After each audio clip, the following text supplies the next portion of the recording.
అందరికీ నమస్కారం అండి. ఈరోజు మనం ఎం వాసుకి గారు రచించిన అంతా మన మంచికే అనే ఓ చక్కటి కథను విందాం. ఇక కథలోకి వెళ్దాం.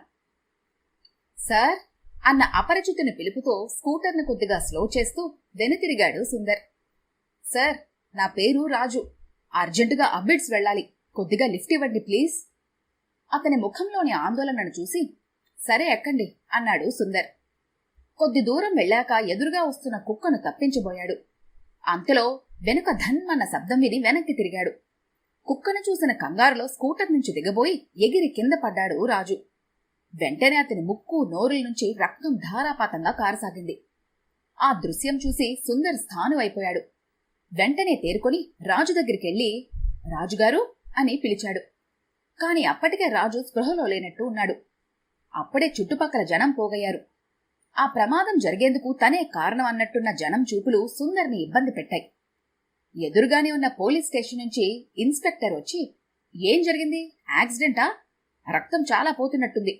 ముందు హాస్పిటల్కి తీసుకెళ్ళండి. అంతవరకు స్కూటర్ ఇక్కడే ఉంటుంది అన్నాడు. అవునండి, హాస్పిటల్కి తీసుకెళ్ళండి. నేను వాళ్ళింట్లో కబురందించొస్తాను అన్నాడు ఓ యువకుడు. ఏం జరుగుతుందో తెలియని అయోమయ స్థితిలో ఆటోలో పక్కనే ఉన్న ఆసుపత్రికి తీసుకెళ్లాడు సుందర్. జోబులో ఉన్న 2000 కట్టి ఆసుపత్రిలో అడ్మిట్ చేశాడు. రాజు పరిస్థితిని చూసి డాక్టర్ చాలా సీరియస్ అంటూ ఐసీయూకి తరలించాడు. ఇంత చిన్న ప్రమాదానికి అంత సీరియస్ ఎలా అయిందో అర్థం కాలేదు సుందర్కు. ఇంటికి ఫోన్ చేసి రాగినికి విషయం క్లుప్తంగా చెప్పాడు. అలాగే తన ఫ్రెండ్ విశ్వానికి ఫోన్ చేశాడు. రాజు తాలూకు బంధువులొచ్చాక తన ఇంటికి వెళ్ళాలి అనుకున్నాడు. ఏం సుందర్, ఎలా జరిగింది అడుగుతున్న విశ్వం మాటలకు జవాబివ్వబోతున్న సుందర్ ఒక్కసారిగా తమ వైపు వస్తున్న గుంపును చూసి ఆగిపోయాడు. అయ్యో నా కొడుకో అంటూ శోకాలు తీస్తూ వస్తున్నాడు ఓ ముసలతను. ఆ గుంపులో ఆసుపత్రికి తీసుకెళ్లమని సలహా ఇచ్చిన యువకుడు కూడా ఉన్నాడు. అతడే ఆ ముసలతను రాజు వాళ్ల నానాని సుందర్కు చెప్పాడు. ఈయనేనా బండితో గుద్దింది? ఏం బాబు, అంత కళ్ళు నెత్తికెక్కి బండి నడుపుతున్నావా? నడిచి వెళ్లే మనుషులు నీ కంటికి కనిపించరా అంటూ అరుస్తున్న ముసలాయన మాటలను అడ్డుకుంటూ, మీ అబ్బాయిని నేనేమీ బండితో గుద్దలేదండి. మీ అబ్బాయి లిఫ్ట్ అడిగితే ఇచ్చాను. తనే ఎదురుగా వస్తున్న కుక్కను చూసి కంగారు పడిపోయి దిగబోయి పడిపోయాడు అన్నాడు సుందర్. మీరిద్దరూ స్కూటర్ పైనే ఉంటే మావాడికే దెబ్బలు తగిలాయి, మరి మీకేమీ కాలేదు అంటూ అందరూ ఒక్కో మాట మాట్లాడసాగారు. పక్కనే ఉన్న విశ్వం వాళ్లకు సర్ది చెప్పాడు. సరే నే వస్తాను అని బయలుదేరిపోతున్న సుందర్ను వారంతా అటకాయిస్తూ, మీరెలా వెళ్తారో చూస్తాము. మా వాడిని మాకు క్షేమంగా అప్పగించేంత వరకు మీరు వెళ్లేందుకు వీల్లేదు అన్నారు ముసలతను. వాడి సంపాదన మీదే కుటుంబం ఆధారపడి ఉంది. వాడికే ఇలా అయితే మేమెలా బ్రతికేది అంటూ ముసలమ్మ ఏడుపులంకించుకుంది. నువ్వు ఊరుకో అక్క, రాజును బ్రతికించే బాధ్యత ఈయనే తీసుకుంటారు అన్నాడు ఓ మేసాలతను. ఆ మాటలకు అదిరిపడ్డాడు సుందర్. నేను బ్రతికించడమేంటి? ఏదో పాపమని లిఫ్ట్ ఇచ్చినందుకు నాది తప్పైపోయింది. అక్కడే వదిలేకుండా మానవతా దృష్టితో ఆసుపత్రిలో చేర్పించినందుకు నాదే బాధ్యత అంటారేంటి? చిరాకు పడుతూ వాళ్లను తప్పించుకుని బయటికి నడిచాడు. ఏ నిమిషానికి ఏమి జరుగునో ఎవరూహించెదరు. రేడియోలో వస్తున్న పాటను రాగిని వినే స్థితిలో లేదు. అసలు విషయం ఆయన వస్తేనే తెలుస్తుంది. మళ్లీ ఫోన్ కూడా చేయలేదు. పరిస్థితి ఎలా ఉందో ఏంటో ఆలోచిస్తున్న రాగిని కాలింగ్ బెల్ మోతతో ఒక్క ఉదుటిన లేచి తలుపు తీసింది. ఎదురుగా సుందర్, విశ్వం. ఏం జరిగిందండి? యాక్సిడెంట్ అయిన అబ్బాయి పరిస్థితి ఎలా ఉంది? మీ స్కూటర్ ఏది? రాగిని సంధిస్తున్న ప్రశ్నలకు జవాబివ్వకుండా లోపలకు నడిచాడు. తర్వాత నెమ్మదిగా జరిగిన విషయం వివరించారు.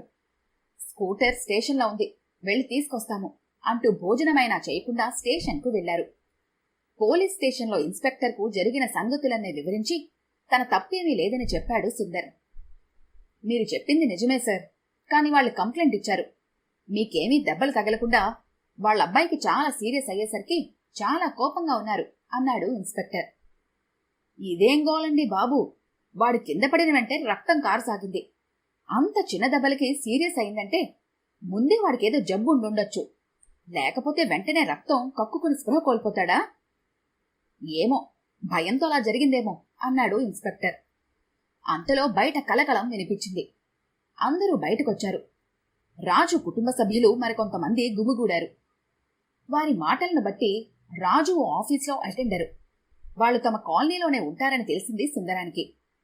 మా వాడికి అర్జెంటుగా ఆపరేషన్ చేయాలన్నారు. అందుకయ్యే 15,000 మీరే భరించాలి. మీరు డబ్బిచ్చేంత వరకు ఇక్కడి నుంచి కదలము అంటూ అందరూ పోలీస్ స్టేషన్ ముందే బైఠాయించారు. ఇదేం న్యాయం సార్? దారిని పోయేవాడికి లిఫ్ట్ ఇవ్వటం నా తప్పే. వాడిని సమయానికి ఆసుపత్రిలో చేర్పించడం బుద్ధి తక్కువే. మంచికి పోతే చెడు ఎదురైందన్నట్టు కలికాలం ఏం చేస్తా? నేనేమి డబ్బివ్వను, ఏం చేసుకుంటారో చేసుకోమను ఆవేశంగా ఇన్స్పెక్టర్తో అంటూ లోపలికి నడిచాడు సుందర్. కూల్ డౌన్ సార్, మీ తప్పేమీ లేదన్నా వారు వినిపించుకునే స్థితిలో లేరు. ఎంతో కొంత ఇవ్వండి. అనవసరంగా కేసులెందుకు?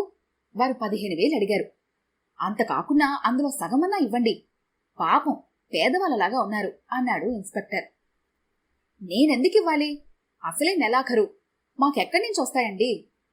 అలా అంటే ఎలా సార్? మీ ఇష్టం, మరి ఆలోచించుకోండి అన్నాడు. నిజమేరా, ఈ కేసులు ఇప్పుడు తేలేవి కాదు. దానికయ్యే ఖర్చు వీళ్లకే ఇస్తే సరిపోతుంది. ఎంతో కొంత ఇవ్వడానికి ఒప్పుకోరా అన్నాడు విశ్వం. 6,000 తీసుకునేందుకు వాళ్ళు ఒప్పుకోలేదు. 15,000 ఇవ్వాల్సిందేనని పట్టుబట్టారు. సరే, ఈ విషయం ఏదో కోర్టులోనే తేల్చుకుందాం అన్న సుందర్ మాటల్లోని దృఢత్వాన్ని చూసి వాళ్ళు ఏమనుకున్నారో గాని 6,000 తీసుకునేందుకు ఒప్పుకున్నారు. వెంటనే విశ్వం ఇంటికెళ్లి డబ్బు తెచ్చి ఇచ్చాడు. స్కూటర్ను తీసుకుని బ్రతుకు జీవుడా అనుకుని బయటకొచ్చారు సుందర్, విశ్వం. వాళ్లకు 6,000, ఇన్స్పెక్టర్కు 3,000, హాస్పిటల్ ఖర్చు 2,000, అంతా కలిపి 11,000 తాను చేసిన సాయానికి మూల్యం అనుకుని ఉసూరుమంటూ ఇంటిదారి పట్టాడు సుందర్.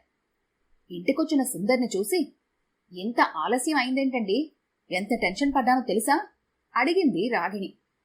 అక్కడ జరిగిన విషయాన్ని వివరించాడు. ఇదేం ఘోరమండి! అయ్యో పాపం అంటే 6 నెలలు మనవంటే ఉంటుందంటారు. దీన్నేనేమో. అందుకే లోకంలో ఏం జరిగినా మాకెందుకు అనుకుని చూసి చూడనట్టు వెళ్ళిపోతారు. ఒకవేళ పాపం అంటే ఇదిగో మనకైనట్లవుతుంది అని వాపోయింది రాగిణి. పోయిన డబ్బు పోగా ఆందోళనలో మునిగిపోయిన భర్తను చూసి రాగిణికి దిగులేసింది. ఏమండి, ఈ వారం రాశిఫలాల్లో మీకు వాహన గండమని రాసింది. మీకు జరగాల్సిన యాక్సిడెంటు ఆ అబ్బాయి మీదుగా పోయిందేమో. డబ్బు పోతే పోయింది, మీరు క్షేమంగా ఉన్నారు, అంతే చాలు. ఇది మన మంచిగా అయిందేమో అని ఓదార్చింది రాగిణి. అంతవరకు ఇంత నష్టానికి కారణమైన రాజు అంటే కోపంగా ఉన్న సుందర్ రాగిణి మాటలతో నిజమేనేమో, అంతా మన మంచికే, కీడులో కూడా మేలు అంచడం అంటే ఇదే కాబోలు. ఆ అబ్బాయి కోలుకుంటే అదే చాలు అనుకుని ఊరట చెందిన మనసుతో ప్రశాంతంగా కళ్ళు మూసుకున్నాడు సుందర్. ఈ కథ కనుక మీకు నచ్చినట్లయితే లైక్ చేయండి, షేర్ చేయండి. మరిన్ని ఇంట్రెస్టింగ్ కథల కోసం మా ఛానల్ని తప్పకుండా సబ్స్క్రైబ్ చేసుకోండి.